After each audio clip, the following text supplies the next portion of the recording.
नमस्कार, non stop GK पे एक बार फिर स्वागत है। चलिए हम लोग अपने वीडियो को आगे बढ़ाते हुए प्रश्नों को देखते हैं। आज ये संविधान का ये महत्वपूर्ण प्रश्न है। अब संविधान के भी कुछ वीडियो लगातार आएंगे।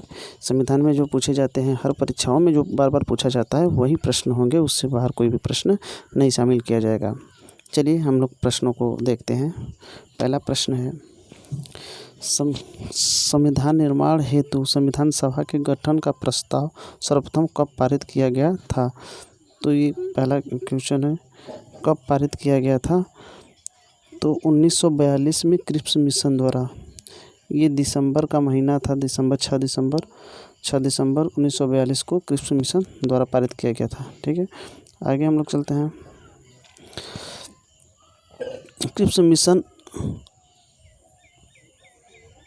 क्रिप्स मिशन को किसने उत्तर दिनांकित चेक कहा था? क्रिप्स मिशन को, प्रश्न नंबर ये है,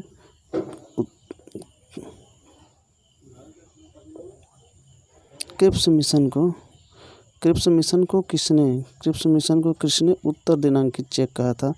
ये क्रिप्स मिशन है। उत्तर दिनांकित चेक किसने कहा था? महात्मा गांधी जी ने क्रिप्स मिशन को उत्तर दिनांकित चेक कहा था। क्रिप्स मिशन को मुस्लिम लीग ने क्यों अस्वीकार कर दिया था? क्यों अस्वीकार कर दिया था? मुस्लिम लीग ने क्रिप्स मिशन को क्यों अस्वीकार कर दिया था? तो ये क्या था? भारत विभाजन की मांग तथा संविधान सभा में पृथक निर्वाचन मंडल को स्वीकार नहीं किया गया था, इसीलिए ये क्रिप्स मिशन जो था, क्रिप्स मिशन को मुस्लिम लीग ने क्यों स्वीकार कर दिया था? तो यही कारण था। कैबिनेट मिशन कब भारत आया? कैबिनेट मिशन कब भारत आया? तो कैबिनेट मिशन मार्च 1946 में, मार्च 1946 में भारत आया। और आगे हम लोग देखते हैं, कैबिनेट मिशन के सदस्य कौन थे? देखिए, कैबिनेट मिशन के 3 लोग सदस्य थे। कौन कौन थे? कैबिनेट मिशन के 3 सदस्य थे। कौन कौन थे ये देख लीजिए। यहाँ पे है, पैथिंग लॉरेंस पहले थे, दूसरे स्टेफोर्ड क्रिप्स और दूसरे थे एबी अलेक्जेंडर। यही 3 लोग थे, मतलब कैबिनेट मिशन के सदस्य जो भारत आए थे। और संविधान सभा, अगला प्रश्न है, संविधान सभा में लगभग कितनी जनसंख्या पर सदस्य नियुक्त किए जाना का प्रावधान था?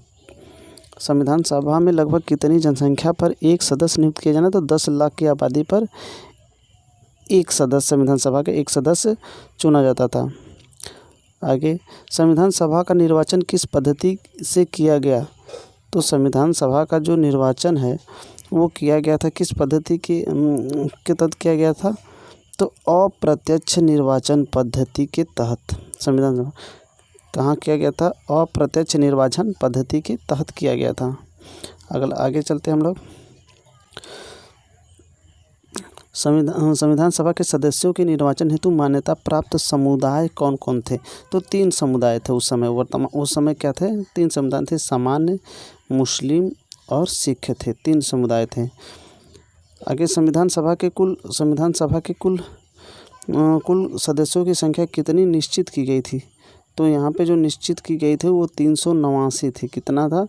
389 संख्या निश्चित की गई थी, लेकिन इतने पर हुआ नहीं, वो कुछ लोग इधर उधर हो गए, घट बढ़ गए। ऐसे कौन सी रियासत थी जिसने प्रतिनिधित्व संविधान सभा में सम्मिलित नहीं हुई? तो हैदराबाद की ऐसी रियासत थी कि लोग वहाँ संविधान सभा में सम्मिलित नहीं हुए। आगे, प्रांतों को कितने समूहों में बांटा गया था? तो 3 समूहों में बांटा गया था। प्रांतों को कितने समूह में बांटा था? हिंदू बहुमत वाले प्रांत, पहला था हिंदू बहुमत वाले, और फिर समूह मुस्लिम बहुमत वाले, और असम एवं बंगाल के मुस्लिम बहुल क्षेत्र। ऐसे 3 क्षेत्रों में बांटा गया था। आगे हम लोग देखते हैं, अंतरिम सरकार का गठन किस योजना के तहत किया गया था? अंतरिम सरकार का गठन जो था किस योजना के तहत किया गया था? अंतरिम सरकार का जो गठन है कैबिनेट मिशन योजना के तहत किया गया था। अंतिम सरकार का गठन कब किया गया था? तो अंतिम सरकार का जो गठन 2 सितंबर 1946 को किया गया था। मुस्लिम लीग कब सरकार में शामिल हुई? तो ये है, मुस्लिम लीग सरकार में कब शामिल हुई? तो ये 26 अक्टूबर 1946 को कब शामिल हुई मुस्लिम लीग सरकार में? तो 26 अक्टूबर 1946 को। देखिए आप तेज़ी से भी आप इस वीडियो को बढ़ाकर स्पीड बढ़ाकर आप देख सकते हैं। अंतरिम सरकार का उपाध्यक्ष कौन था? अंतरिम सरकार का उपाध्यक्ष था पंडित जवाहरलाल नेहरू। यहाँ पे अंतिम सरकार में गृह मंत्री कौन था? तो सरदार वल्लभ भाई पटेल। देखिए ये प्रश्न पूछ देता है, कोई सोच नहीं सकता कि पूछे जाए। अंतरिम सरकार में गृह मंत्री कौन था? सरदार वल्लभ भाई पटेल थे। भारतीय संविधान भारतीयों की इच्छा अनुसार ही होगा, इस किसका कथन है? महात्मा गांधी का। ये महात्मा गांधी की इच्छा है कि भारतीय जो संविधान होगा भारतीयों की इच्छा अनुसार होगा। सर्वप्रथम औपचारिक रूप से संविधान सभा के विचार का औपचारिक रूप से जो प्रतिपादन किया तो एम.एन. राय ने किया था। देखिए सर्वप्रथम औपचारिक रूप से संविधान सभा के विचार का प्रतिपादन किसने किया था? तो एम.एन. राय ने किया था। एक सूचना हम बता रहे हैं कि हम जल्द से जल्द आप लोग हमारे चैनल को सब्सक्राइब कर लें। 1000 जैसे ही सब्सक्राइब हो जाता है तो हम भी आपको एलसीडी पर पढ़ाना प्रारंभ कर देंगे, जिसमें एलसीडी पर पढ़ाएंगे और लाइव पढ़ाएंगे। ठीक है, लाइव हम पढ़ा नहीं पा रहे क्योंकि हमारे पास अभी जो सब्सक्राइबर है बहुत कम है, हमें यूट्यूब अनुमति नहीं दे पा रहा है। भारत सरकार में संविधान सभा का गठन किसकी संस्तुति पर आधार पर किया जाता है? तो कैबिनेट मिशन। भारतीय संविधान सभा का गठन किसकी संस्तुति पर आधार पर किया गया था? तो कैबिनेट मिशन 1946। कैबिनेट मिशन के पता है 3 लोग सदस्य थे और स्टैफोर्ड क्रिप्स था, पेंटिंग लॉरेंस था, ये 3 लोग थे। अगला क्वेश्चन देख ले, संविधान सभा के चुनाव कब संपन्न हुए थे? जुलाई 1946 में। संविधान सभा का चुनाव कब संपन्न हुआ था? जुलाई 1946 में। आगे हम लोग कुल कितने स्थानों के लिए चुनाव हुआ था? 296 स्थानों के लिए क्या हुआ था? चुनाव हुआ था। आगे हम लोग चलते हैं। संविधान सभा के चुनाव में कांग्रेस को कितनी सीटों पर जीत मिली थी? कांग्रेस को 208 सीटें मिली थी, मुस्लिम लीग को 73 सीटें मिली थी। इसमें कांग्रेस की क्या हुई? जीत हुई थी। किस योजना द्वारा भारत एवं पाकिस्तान का विभाजन किया गया था? तो देखिए माउंटबेटन योजना द्वारा भारत और पाकिस्तान का विभाजन किया गया था। माउंटबेटन योजना द्वारा भारत और पाकिस्तान का विभाजन किया गया था। जून 1948 तक अंग्रेजों द्वारा भारत छोड़ने की घोषणा किस ब्रिटिश प्रधानमंत्री क्लीमेंट एटली ने कहा था? जून 1948 तक भारत को छोड़ने की घोषणा की थी। आगे हम लोग देखते हैं, भारत एवं पाकिस्तान का विभाजन किस अधिनियम द्वारा हुआ? भारत एवं पाकिस्तान का विभाजन तो भारतीय स्वतंत्रता अधिनियम 1947 के तहत भारत एवं पाकिस्तान का विभाजन हुआ। ठीक है, भारतीय स्वतंत्रता अधिनियम ब्रिटिश संसद द्वारा कब भारतीय स्वतंत्रता अधिनियम? तो ये 18 जुलाई 1947 को पारित हुआ। 18 जुलाई 1947 को पारित हुआ और 15 अगस्त 1947 को हमारा देश आज़ाद हुआ। भारतीय स्वतंत्रता के समय ब्रिटेन में किस पार्टी की सरकार थी? तो लेबर पार्टी की सरकार थी। किस पार्टी की सरकार थी? भारतीय स्वतंत्रता के समय ब्रिटेन में किस पार्टी की सरकार थी? तो लेबर पार्टी की सरकार थी। स्वतंत्र भारत के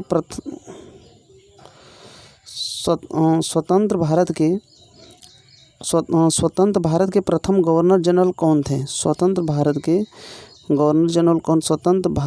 प्रथम गवर्नर जनरल लॉर्ड माउंटबेटन थे।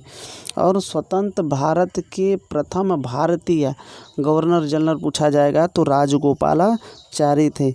स्वतंत्र भारत। अगला क्वेश्चन देखते हैं, भारतीय स्वतंत्रता के पश्चात संविधान निर्माण के पूर्व भारतीय स्वतंत्रता के पश्चात संविधान निर्माण के पूर्व भारत का शासन किस अधिनियम के अनुसार चलाया गया? तो 1935 के अधिनियम के अनुसार जो भारत का जो शासन था वो चलाया जा रहा था जब तक संविधान निर्माण नहीं हो गया। संविधान सभा के विभाजन पुनर्गठन के बाद भारतीय संविधान सभा में कुल 324 और पाकिस्तान के बीच पंजाब और बंगाल में सीमाओं के निर्धारण के लिए पंजाब सीमा आयोग और बंगाल सीमा आयोग के नाम से दो सीमा आयोगों का गठन कब किया गया था? तो ये 30 जून 1947 को किया गया था। बंगाल सीमा आयोग और पंजाब सीमा आयोग 30 जून 1947 को। भारत पाकिस्तान के मध्य सीमा निर्धारण के लिए गठित सीमा आयोग का अध्यक्ष कौन था? सर रेडक्लिफ था। भारत मंत्री सचिव का पद कब समाप्त कर दिया गया? भारत मंत्री यानी सचिव का पद कब समाप्त कर दिया गया? तो 1947 में ही क्या कर दिया था? भारत मंत्री का पद जो समाप्त कर दिया था। ब्रिटिश सम्राट क्या दिया है? ब्रिटिश सम्राट का देशी रियासतों पर प्रभुत्व कब समाप्त हो गया? ब्रिटिश सरकार का। तो 1947 में ही समाप्त हो गया क्योंकि देश आज़ाद हुआ। 15 अगस्त 1947 को 26 जनवरी 1950 तक भारत का राजनीतिक दर्जा क्या था? 15 अगस्त 1947 से 26 जनवरी 1950 तक भारत का राजनीतिक दर्जा क्या था? तो ब्रिटिश राष्ट्रकूल के एक अधिराज्य का, ब्रिटिश राष्ट्रकूल के एक अधिराज्य का मतलब उसके अधीन एक छोटा सा राज्य था, इसमें ये था। और आगे हम लोग देखते हैं संविधान सभा की प्रथम बैठक कब हुई थी। देखिए संविधान सभा की प्रथम बैठक बोलता है तो 9 दिसंबर 1946 को। यदि और पूछता है कि प्रथम बैठक के अस्थायी अध्यक्ष कौन थे, तो सबसे बुजुर्ग व्यक्ति डॉक्टर सच्चिदानंद सिन्हा थे। और पूछता है संविधान सभा की दूसरी बैठक, तो 2 दिन बाद, दूसरी बैठक मतलब 2 दिन बाद 11 दिसंबर 1946 को हुई थी और उसके अस्थायी अध्यक्ष बनाए गए थे डॉक्टर राजेंद्र प्रसाद को बनाया गया था। ठीक है, तो यहाँ पे 9 दिसंबर 1946 इसका आंसर होगा। संविधान सभा की प्रथम बैठक हुई थी, ये नई दिल्ली के काउंसिल चैम्बर के पुस्तकालय भवन में प्रारंभ हुई थी। अगला है संविधान सभा की स्थापना कब की गई थी? संविधान सभा के 9 दिसंबर, जिस दिन प्रथम बैठक हुई उसी दिन संविधान सभा की स्थापना हुई थी। संविधान सभा गठन की तिथि से माना जाता है जिस तिथि को वायसराय ने संविधान सभा की प्रथम बैठक को बुलाया था, उसी दिन से संविधान सभा की स्थापना माना जाता है। आगे चलते हम लोग संविधान सभा का अस्थायी अध्यक्ष किसे चुना गया था? तो देखिए आप पहले ही थोड़ा सा बता दिए थे, सबसे बुजुर्ग व्यक्ति डॉक्टर सच्चिदानंद सिन्हा को बनाया गया था। संविधान सभा का अस्थायी सदस्य कब? 2 दिन बाद डॉक्टर राजेंद्र प्रसाद को स्थायी सदस्य 11 दिसंबर को 2 दिन बाद संविधान सभा का स्थायी सदस्य कब चुना गया था? तो 2 दिन बाद डॉक्टर राजेंद्र प्रसाद को चुना गया था 1946 में सर्वसम्मति से। उद्देश्य प्रस्ताव में कुल कितने अनुच्छेद थे? 8 अनुच्छेद थे। उद्देश्य प्रस्ताव में कुल कितने अनुच्छेद थे? 8 अनुच्छेद थे। 13 दिसंबर, अगला प्रश्न है 13 दिसंबर 1946 को उद्देश्य प्रस्ताव किसने प्रस्तुत किया था? तो उद्देश्य प्रस्ताव जो संविधान में प्रस्तुत किया था पंडित जवाहरलाल नेहरू ने प्रस्तुत किया था। किसने तैयार किया था? तो VN राव ने तैयार किया था। उद्देश्य प्रस्ताव को संविधान सभा द्वारा कब पारित कर दिया गया था? 22 जनवरी 1900। उद्देश्य प्रस्ताव को संविधान सभा द्वारा कब स्वीकृति प्रदान की गई? तो 22 जनवरी 1947 को। स्वतंत्र भारत की संविधान सभा का अध्यक्ष कौन था? स्वतंत्र भारत के संविधान सभा का डॉक्टर राजेंद्र प्रसाद। डॉक्टर अंबेडकर की अध्यक्षता में 7 सदस्यीय प्रारूप समिति का गठन किया गया। यहाँ पे देख लीजिए, डॉक्टर अंबेडकर की अध्यक्षता में 7 सदस्यीय प्रारूप समिति का अध्यक्ष कब गठन किया गया था? 29 अगस्त 1947 को संविधान को किया गया था। 7 सदस्यीय प्रारूप समिति का गठन किया गया था। उसके अध्यक्ष डॉक्टर भीमराव अंबेडकर थे। प्रारूप समिति के अध्यक्ष बहुत बार पूछता है कौन थे, तो डॉक्टर भीमराव अंबेडकर थे। संविधान अगला ये देख लेते हैं,